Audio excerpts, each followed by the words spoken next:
Peace, y'all. Welcome back to my YouTube channel. If you're new here, what's up? And today we are going to be talking about hair. Yes, like I told you in the last video, they're back again. I did mention that I was going to be starting my locks Thursday. Today is Sunday, so I've had them in for essentially 3 days now, and I just wanted to give you guys a first look and kind of give you an idea of the stuff that I'm going to be using on my hair. So instead of having two separate videos, I'm going to condense it down to one.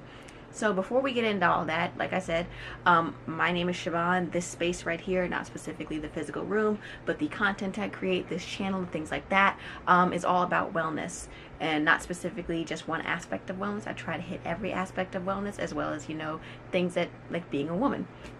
So I do discuss yonis, I do discuss crystals, I discuss spirituality. I'm going to start discussing fitness because I'm going to start going through a fitness journey.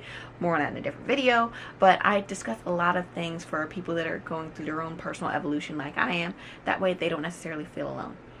So, now that's being said, don't forget to subscribe if you haven't already, and don't forget to like, comment, and share. You know, all that good stuff that you need to be required to say as a YouTuber now if you want anybody to see your stuff. But so, like I said, I did start my locks. I went to the same guy who started my first set of locks and my second set. And hey, Stanley. So, yes, this is my third set of locks, and these ones, if you can see, are actually started out as 2-strand twists. They do look a little damp right now because I did just spray them, because I can't say chronically itchy scalp, but my scalp tends to be itchy, and I think that's one, because I need to drink some more water. I really need to keep up with that. And two, also just because I've always had itchy scalp, even as a child. My mom said I had dandruff, and I don't really see it now. I don't see like any flakiness or anything. I just do notice my scalp tends to be itchy. Something I did notice when I got all up and personal in my head the other day was, I have gray hair. I was like, dang, I'm gray. And I tried tugging at it too. No, it's directly connected to my scalp. It's not a piece of lint. So I have one gray hair, like right up here. But y'all can't see that. But so, like I said, this is what they look like right here. I'll probably have to like get up to show you the rest of it in a minute. But so I've already been told these are going to be thicker than my last ones, which I'm okay with. So the first set of locks I've had, I believe I had them for 15 months. So a year and 3 months. Second set I had lasted about 9 months, and both times that I've had locks, I definitely went through some emotional transitions which caused me to either cut them off or comb them out.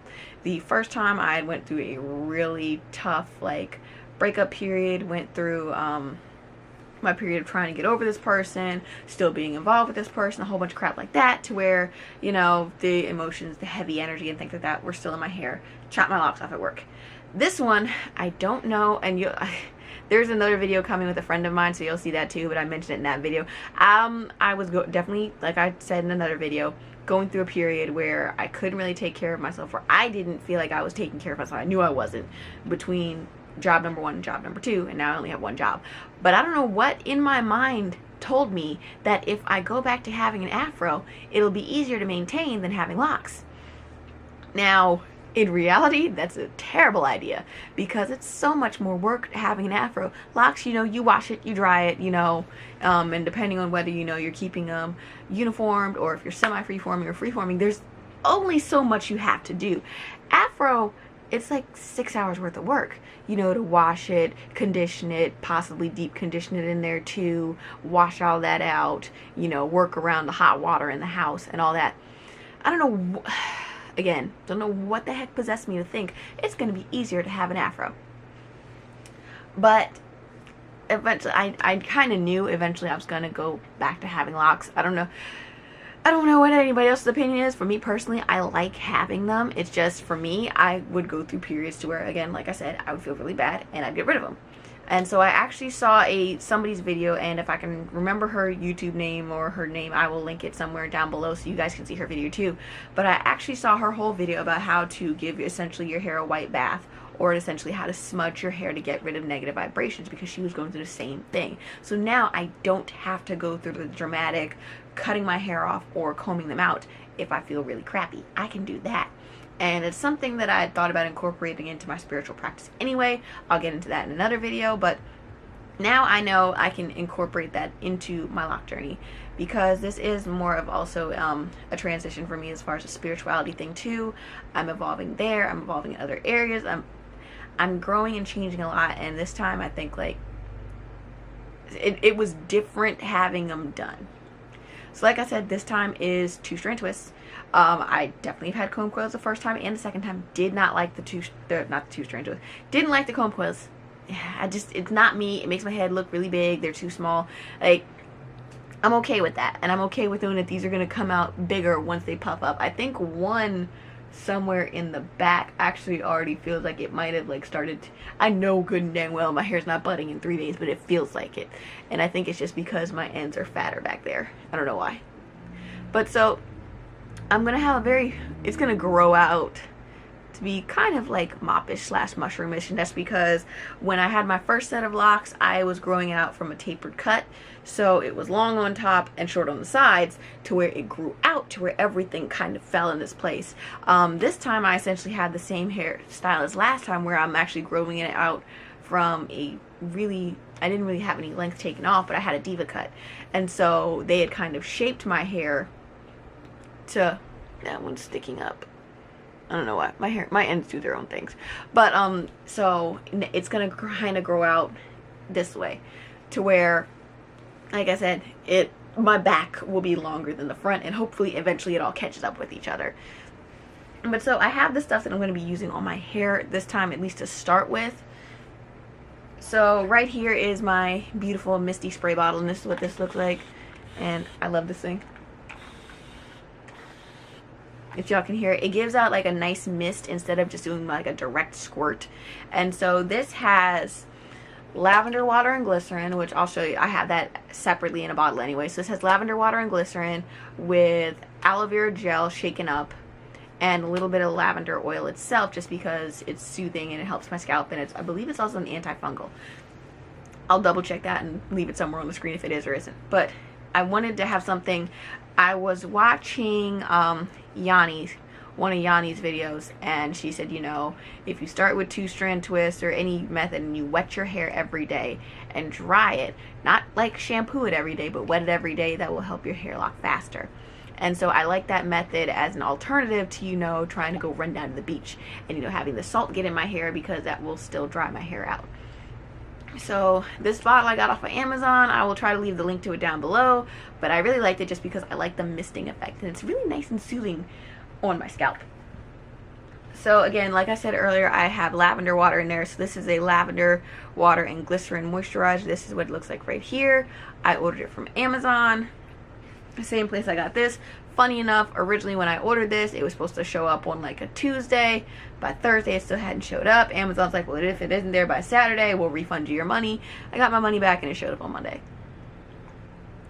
But I like this stuff. I know everybody swears by the rose water. I had the rose water. I showed you guys that originally on my Instagram. I hate the smell of roses. I don't know what it is. If I can add, you know, that was originally in this too. I had originally put rose water in here with lavender to make it smell like lavender, but I like this better for my hair now. I probably will go back to the rose water and just add lavender to it, because it is supposed to be a great moisturizer for your hair and your skin, and it's supposed to be really good for your scalp. Just for me personally, hate the smell. As far as oiling my scalp, I'm going to try to DIY my own. This is the Crown Oil Hair and Scalp Moisturizer from Cistern and Seed. I originally got it in a subscription box. It was the Hours by Black Joy box, which I believe is now discontinued. But this is what it looks like right here. Ignore my nail polish, y'all. But I really like this when I first had it. I had a really little bottle. And then eventually, when I saw that she had decided to close down her business, she was offering like 40% off. I went ahead and I ordered myself the 2-ounce bottle. I should have gotten the bigger bottle. I think she had like 4 ounces as well. But I got a 1-ounce bottle and I got a 2-ounce bottle, and I used those. So this has patchouli, frankincense, lavender, which are like my 3 favorite oils, peppermint oil, olive oil, coconut oil, black seed oil, and jojoba oil. So all the stuff that my body loves. Well, let me take that back. My body does not necessarily love coconut oil. Coconut oil does make my face break out if I leave it on my skin, and it just kind of sits on my hair. It doesn't seem to sink into it. I don't know if I'm using too much, not enough, but I don't really like coconut oil in my hair. It just kind of hangs out and makes me greasy and then break out. It also works great as lube, but don't tell your mom I told you that. But so this is what I'm going to be using, and then like I said, once this runs out, I'm going to try to DIY my own. Since the ingredients are all listed on here, I can, you know, make it myself. And it is an antifungal hair and scalp moisturizer, provides aromatherapy, and may be used in clearing the mind before meditation. So I'm going to be concentrating this time a lot on my scalp. I will say that is one of the things I noticed I did not do with the first 2 journeys. I didn't really pay any attention to my scalp. My scalp did not get enough love, and I believe that it also contributes to the itchiness. So I'm going to be, you know, oiling my scalp. Ugh. I don't know why I'm going over that point over and over again. Essentially, water, scalp care. That's going to be the new thing. And then the last thing here that I have with me is everybody's favorite lock product somehow, is the Dr. Bronner's 18-in-1 Hemp Lavender Pure Castor Oil Soap. As y'all can see, I have a thing for lavender. If they made it in frankincense, I would have that instead, because I love frankincense like nobody's business. But this is what this one is right here. This is the mini size. I picked this up from Target because it was for like $2.99, and I just thought it was a good deal at the time. And I also picking up another bottle for a patient because their skin was acting up, and I was like, Dr. Bronner's cures everything. Dr. Bronner's cures everything. I got you. But so everybody I know uses this for their locks. Again, like I said, I have a video for locks coming up with a friend. She uses it as well. But for me, I do know that, one, this tended to stay in my hair, so I'm going to be diluting it this time. I think what I'm going to do is dilute it in probably like a color applicator bottle, and then like apply it to my scalp directly, and then let it run down my locks versus pouring it in my hand and scrunching it through my locks like I used to do. So that way it's not like sticking, and then my locks get really stiff and dry, and dear Lord, then you get buildup. And I did have some buildup the first time, but that's because I was using a creamy product that was not just made for locks. But so this is going to be one of my products here. I do have another thing. I will leave a picture of it up here somewhere because I don't have it with me. It's in the bathroom. I don't feel like getting up. It is the Soaps by Ja. It is an activated charcoal and bentonite clay soap. And for some odd reason, I'm pretty sure I've had a soap similar from a different black-owned business before. And I'm pretty sure I can use it as a shampoo bar.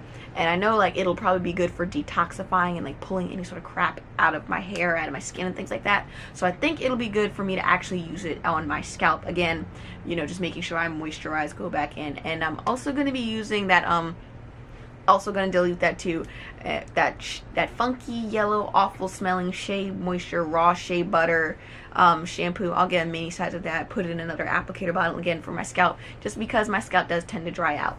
Now another possibility, I know Shea Moisture has one, it's like a Manuka honey one, I think that's what it is, and I can't think of what, rock fig, something like that. Whatever it is, I'll leave a picture of it up here somewhere.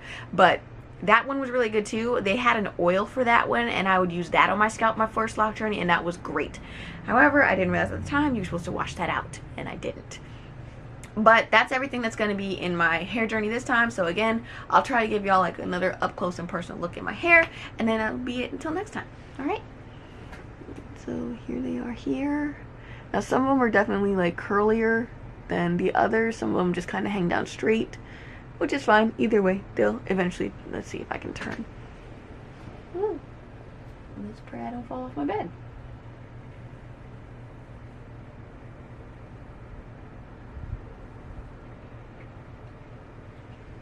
Bye, guys.